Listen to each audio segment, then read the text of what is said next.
le gouvernement n'a pas voulu prononcer le mot islamophobie. Son assassin a crié quelque chose contre son Dieu Allah, mais bien entendu, ce n'est pas de l'islamophobie. On se demande ce que c'est. Et c'est pas de l'islamophobie non plus récemment, quand Retailleau et Valls, main dans la main, sont allés faire un meeting contre l'islamisme au Palais des Sports de Paris. Ça non plus, ce n'est pas de l'islamophobie. Et la rupture de contrat avec le lycée d'excellence musulman Averroès, récemment, un lycée qui se trouve dans le Nord, qui a des résultats extraordinaires, ce n'est pas de l'islamophobie.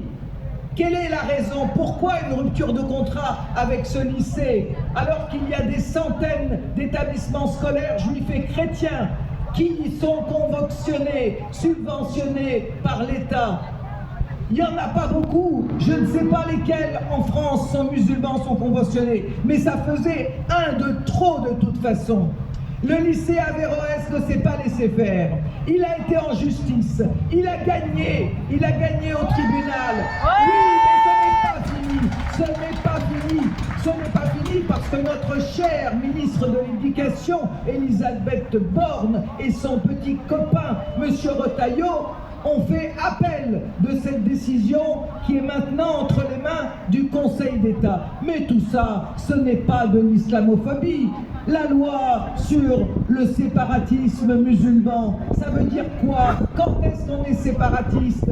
Quand est-ce qu'on est séparatiste? Pas quand on assassine, pas quand on génocide, pas quand on se fait des petits raouts sur des yachts entre gens de la haute, n'est-ce pas, du CAC 40. Ça n'est pas du communautarisme, ce n'est pas du tout du communautarisme. Mais en revanche, si vous ne mangez pas de saucisson, si vous avez une petite barbe qui ne me plaît pas, ou si vous allez trop souvent prier, alors là vous êtes suspect, là vous serez fiché S.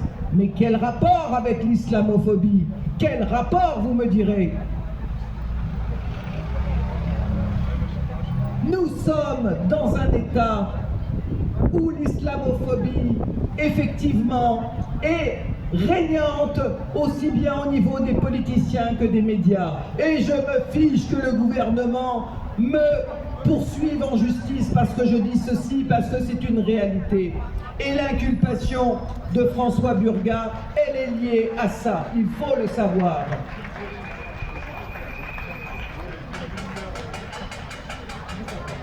Je voudrais donner aussi un exemple qui est complètement ubuesque de répression. Le plus récent, c'est celui d'un militant de la région parisienne, travaille en milieu hospitalier, qui est inculpé, qui va passer au tribunal de Bobigny vendredi, pas celui-ci, celui d'après, le 9 mai, à 13h. Je vous invite tous à aller à ce spectacle gratuit, offert par Retailleau et Darmanin. Eh bien, il est inculpé parce que les deux mamelles, vous le savez, les deux mamelles de la répression des gens qui militent pour la cause palestinienne, c'est l'apologie de terrorisme et la provocation à la haine ou à la violence, à la haine raciale, à raison d'une appartenance à une ethnie, une nation, une race ou une religion. C'est la race, mesdames. Eh bien, ces deux mamelles, donc un coup c'est l'apologie, un coup c'est la provocation.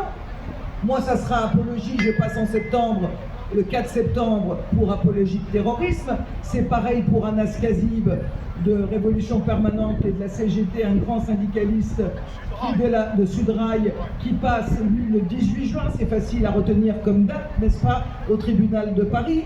Eh bien, il y a ce camarade, l'autre, celui qui passe le 9 mai, eh bien, qu'est-ce qu'on lui reproche? Pourquoi on lui dit qu'il a incité à la haine ou à la violence raciale? Parce qu'il a, figurez-vous, laissé sur un banc, à la gare de Pantin, sur un banc, il a laissé 2 feuilles de papier, 2 tracts qui dénonçaient la venue de Smotrich en France et la dénonciation du gala Israel Forever du gala israélien qui voulait l'accueillir en France. Quel rapport avec les Juifs? Quel rapport avec les races? Depuis quand le terroriste colon fasciste au pouvoir qui s'appelle Bezalel Smotrich, depuis quand on le dénonce, on provoque à la haine raciale? C'est quand même extraordinaire. Il les a même pas tendus à quelqu'un, les papiers, ils étaient sur un banc, quelqu'un les a trouvés sur le banc, et ils passent en procès le vendredi 9 mai. Alors moi, franchement, j'irai le 13. Je veux voir ça, parce que quand même, c'est pas tous les jours qu'on a la possibilité de voir un truc pareil. Tu voulais ajouter un petit mot, Maria? Je voulais rebondir sur l'islamophobie. Bon, vous savez tous qu'il y a eu ce livre, La France, je l'aime, mais je la quitte. Eh bien, pendant mes pérégrinations avec le mouvement Fin de justice en Palestine, j'ai rencontré beaucoup de médecins de religion musulmane, français, et qui m'ont raconté que dans plein d'hôpitaux en France, presque la moitié, entre 30 et 60% suivant les hôpitaux, sont des médecins musulmans. Et il y en a beaucoup qui ont envie de quitter. Ils aiment la France, mais ils subissent tellement de racisme qu'ils veulent rentrer au pays, à leur deuxième pays. Alors ça, ce sont les binationaux, mais les bons binationaux, qui sont là pour nous soigner, pour nous aider et pour nous soulager de nos souffrances. L'islamophobie, gangrène fasciste, on n'en veut pas. L'islamophobie, gangrène fasciste, on n'en veut pas. L'islamophobie.